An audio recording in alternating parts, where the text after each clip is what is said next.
ಒಂದು ಸಾರಿ ಒಂದು ಆಸ್ಪತ್ರೆಯಲ್ಲಿ ಒಬ್ಬ ವ್ಯಕ್ತಿ ನಿದ್ರೆ ಮಾಡ್ತಾ ಇದ್ದಾನೆ. ಡಾಕ್ಟರ್ ಹೇಳಿದ್ರು, ನೀನು ಹೆಚ್ಚು ದಿನ ಬದುಕಲ್ಲ, ಸುಮಾರು 15ರಿಂದ 20 ದಿನ ಮಾತ್ರ ನೀನು ಬದುಕ್ತೀಯ, ಆಮೇಲೆ ನೀನು ಸತ್ತು ಹೋಗ್ತೀಯ ಎಂಬುದಾಗಿ. ಆದರೆ ಈ ವ್ಯಕ್ತಿ ಆಸ್ಪತ್ರೆಯಲ್ಲಿ ಆತನ ಬೆಡ್ಡಿನ ಮೇಲೆ ಇರುವಾಗ ಬರೀ ಬೈಬಲನ್ನು ಮಾತ್ರ ಓದ್ತಾ ಇದ್ದರಂತೆ. ಆ ಓದುವಂತ ವಾಕ್ಯದಲ್ಲಿ ಒಂದು ವಾಕ್ಯ ಅವರಿಗೆ ಸಿಕ್ಕಿತಂತೆ, ಯೆಹೋವ ರಫ, ನಾನೇ ನಿಮಗೆ ಆರೋಗ್ಯದಾಯಕನೆಂಬುದಾಗಿ ಇಸ್ರಾಯೇಲಿಗೆ ಹೇಳಿದಂತ ಮಾತು ಸಿಕ್ಕಿತಂತೆ. ಹೊಸ ಒಡಂಬಡಿಕೆಯಲ್ಲಿ ನಜರೇತಿನ ಯೇಸು ಬಾಧಿಸಲ್ಪಡ್ತಾ ಇರುವ ಜನರಿಗೆ ಬಿಡುಗಡೆ ಮಾಡುತ್ತಾ ಸಂಚರಿಸಿದನೆಂಬುವಂತ ಮಾತು ಆತನಿಗೆ ಸಿಕ್ಕಿತಂತೆ.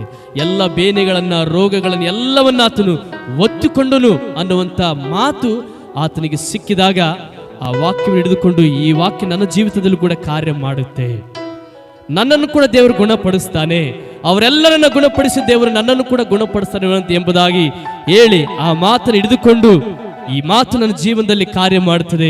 ಯಾಕಂದ್ರೆ ವಾಕ್ಯ ಹೇಳ್ತದೆ, ಆತನು ಎಲ್ಲರನ್ನ ಮುಟ್ಟಿ ಗುಣ ಮಾಡಿದನಂತೆ, ನನ್ನನ್ನು ಕೂಡ ಆತನು ಗುಣ ಮಾಡ್ತಾನೆ, ನಾನು ಕೂಡ ಬದುಕುತ್ತೇನೆ ಎಂಬುದಾಗಿ ಆ ಮಾತನ್ನು ನೆನೆಸಿ ತಕ್ಷಣವೇ ಮಂಚದ ಮೇಲಿಂದ ಆತನು ಎದ್ದು, ನಾನು ಗುಣವಾಗಿದ್ದೇನೆ ಎಂಬುದಾಗಿ ಜೋರಾಗಿ ಹಾಸ್ಪಿಟಲ್ ಕಿರಿಸಿದನಂತೆ. ಇವತ್ತಿಗೂ ಸೇವೆಯನ್ನ ಮಾಡ್ತಾ ಇದ್ದಾರೆ ಅವರು. ಹಲ್ಲೆಲೂಯಾ. ಯಾಕೆ ಈ ಮಾತನ್ನು ಹೇಳಿದ್ರಂದ್ರೆ, ದೇವರ ವಾಕ್ಯ ಕೆಲವೊಂದು ಸಾರಿ ನಮ್ಮ ಜೀವಿತದಲ್ಲಿ ಒಂದು ನಿರೀಕ್ಷೆ, ಬಲವನ್ನ, ಧೈರ್ಯವನ್ನ ನಮಗೆ ಕೊಡುವಂತದ್ದಾಗಿದೆ. ಸೊ ದೇವರ ವಾಕ್ಯವನ್ನ ನಾವು ಯಾವಾಗಲೂ ನೆನಪು ಮಾಡಿಕೊಳ್ತಾ ಇರುವಾಗ ಅದರಲ್ಲಿರುವಂತ ಬಲ, ಶಕ್ತಿ ನಮ್ಮ ಒಳಗಡೆ ಕಾರ್ಯ ಮಾಡುವಂಥದ್ದು.